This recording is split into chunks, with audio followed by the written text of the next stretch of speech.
कल्पना कीजिए एक ऐसे गांव की जहां एक कुआं सिर्फ पानी नहीं बल्कि मौत देता है। आज हम एक ऐसी ही कहानी को समझने वाले हैं जो शुरू तो हुई थी इंसाफ के लिए, लेकिन उसका अंत हुआ एक अनियंत्रित आतंक पर। सोचिए, जब गांव का कोई बुजुर्ग कांपती हुई आवाज में यह कहता है तो उस डर की गहराई क्या होगी। पूरा गांव दहशत में था और किसी को नहीं पता था कि अगला नंबर किसका है। तो चलिए कहानी के पहले हिस्से में चलते हैं, कुएं का रहस्य। आखिर उस कुएं में ऐसा क्या था जो पूरे गांव को निगलता जा रहा था। कहानी की शुरुआत होती है एक नौजवान से जो आधी रात को उस कुएं के पास से गुजर रहा था। तभी अचानक घूंघट ओढ़े एक औरत उसके सामने आ जाती है और पलक झपकते ही एक ही झटके में उसकी गर्दन मरोड़ देती है। इस एक घटना के बाद सूरज ढलते ही कुएं के पास से गुजरना मौत को दावत देना बन गया। अब गांव वालों को लगा कि यह जरूर किसी नाराज आत्मा का काम है, तो उन्होंने उस आत्मा को शांत करने के लिए कुएं के पास ही सती आसरा नाम का एक छोटा सा मंदिर बना दिया, जहां वो रोज पूजा पाठ करने लगे। लेकिन उनकी सारी पूजा पाठ और सारे भोग सब के सब बेकार गए। नतीजा 0। एक भी जान नहीं बची। मौतों का जो सिलसिला था वो रुका ही नहीं। और यहीं से कहानी का दूसरा हिस्सा सामने आता है, जो हमें बताता है कि ये कोई देवी का प्रकोप नहीं बल्कि एक बहन का बदला था। तो अब सबसे बड़ा सवाल ये उठता है, इन हत्याओं के पीछे आखिर था कौन और क्यों कोई इतने भयानक तरीके से किसी से बदला लेना चाहेगा।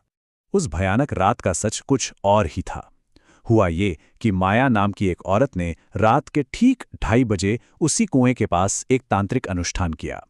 उसने एक यज्ञ कुंड बनाया, जानवरों के खून से भरी एक इंसानी खोपड़ी का इस्तेमाल किया और फिर मंत्रों का जाप करते हुए एक मुर्गी की बलि दी।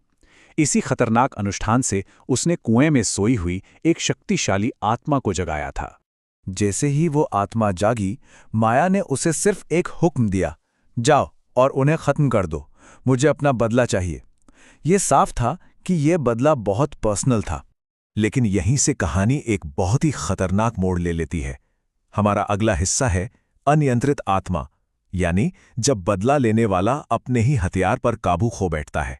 उस आत्मा ने माया का हुक्म बिल्कुल वैसे ही माना। सबसे पहले उसने मंगल को मारा, उसकी गर्दन तोड़ दी और चेहरे को बुरी तरह नोच डाला। ठीक 13 दिन बाद उसके भाई राजेश की भी उसी तरह मौत हुई और आखिर में उनकी मां भी घर के आंगन में मरी हुई मिली।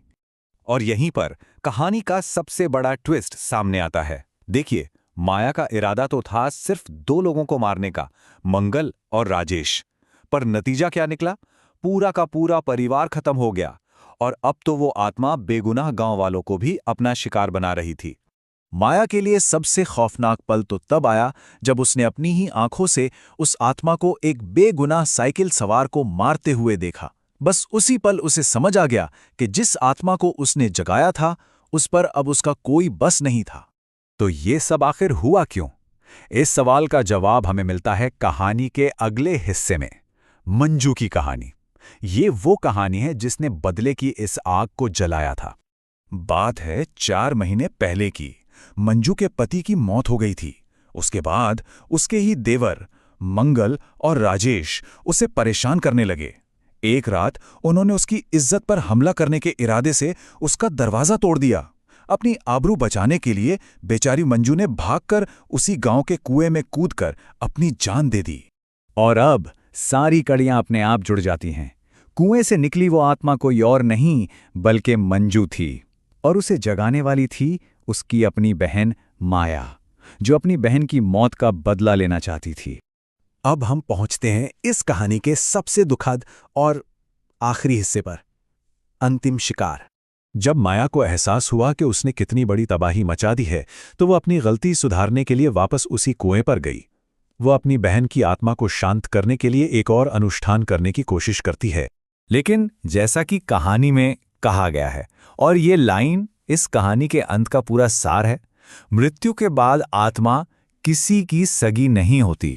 मंजू की आत्मा माया के ठीक सामने आ खड़ी हुई। माया गिड़गिड़ाने लगी, मैंने तुम्हें बदला लेने के लिए जगाया था, बेगुनाहों को मारने के लिए नहीं। लेकिन अब सामने खड़ी आत्मा उसकी बहन मंजू नहीं थी। वो बस एक भूखी, अनियंत्रित शक्ति थी। और आखिर में जिसने उसे बनाया वही उसका अंतिम शिकार बन गई। कहते हैं कि इस खौफ के बाद गांव वालों ने अपने घर बार सब छोड़ दिए और वो गांव हमेशा हमेशा के लिए वीरान हो गया। ये एक किंवदंती बन गई कि मंजू की आत्मा आज भी वहां भटकती है और जो कोई भी उस गांव में कदम रखता है उसे मौत के घाट उतार देती है। ये कहानी हमें एक बहुत जरूरी सवाल के साथ छोड़ जाती है। क्या बदले की आग हमेशा बेगुनाहों को ही जलाती है?